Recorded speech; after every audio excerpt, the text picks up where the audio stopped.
Okay, so unfortunately, today I have to talk about a character I didn't really want to talk about. Mostly because I don't like his character, though I think he does have some very important stuff to say, and Anthony Doerr does use him as a way to progress certain themes of the book. I overall have just been avoiding it because I don't like him. He is literally a sergeant in the Nazi army. So, unfortunately, he did collide with one of my favorite characters in the book in this part, so we're gonna kind of have to focus on that today. I do give him props for making me think of Hamilton, though. He said that the eye of a hurricane is the safest place to be, which kind of reminds me of that song. But, anyways, so roll the rest of the clips. In the very beginning of this part, we see that Mari-Lor is faced with an intruder. We don't know who the intruder is, we just know that Mari-Lor hears different footsteps and he enters through the house but doesn't close the gate behind him, which wouldn't make sense for it to be her uncle, her dad, or the maid, I think, who is possibly dead at this point. I'm not exactly sure though. She faces this intruder and she hides, and then this intruder turns out to be, later on we find in one of his chapters, to be Reinhold von Rumpel, who is a sergeant in the Nazi army. He shares a lot of the ideals of the Nazi party, and I hate him personally because he's very cruel and ruthless. Now, we know from part 1 that the Sea of Flames holds a very major cultural as well as wealth in significance.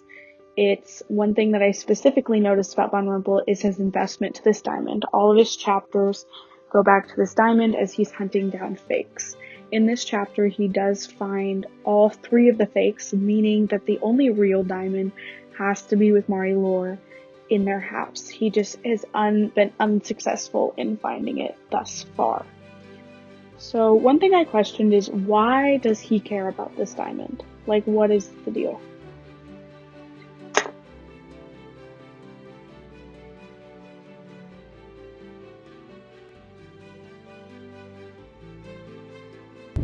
Another thing to note about him is he is so involved in finding the Sea of Flames, which, as we know from part 1, is currently possibly in Mari-Lor's possessions. We actually confirmed this when he found the 3 fakes of this diamond, so we know that Mari-Lor has the actual stone.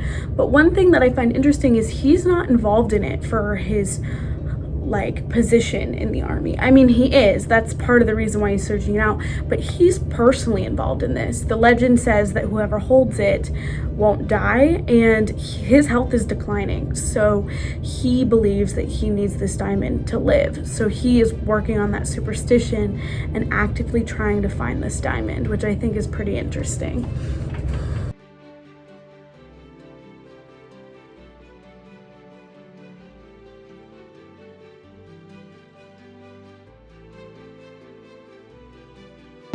Though I don't like Von Rumpel, don't get me wrong, I really hate him. I do think that something is very good about him is his intuition into things. He is very able to spot out, for example, fake diamonds, or when someone is more likely to be a suspect. He knows what would drive people to say the things that they need to say. So, for example, when he is targeting different people, he uses their children as a way to get them to talk, because he knows that they will speak because of it.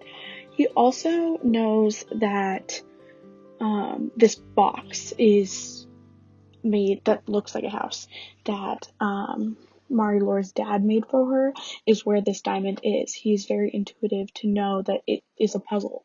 It was strange enough to look like one, and after some inspecting, he is able to narrow down where this diamond should be.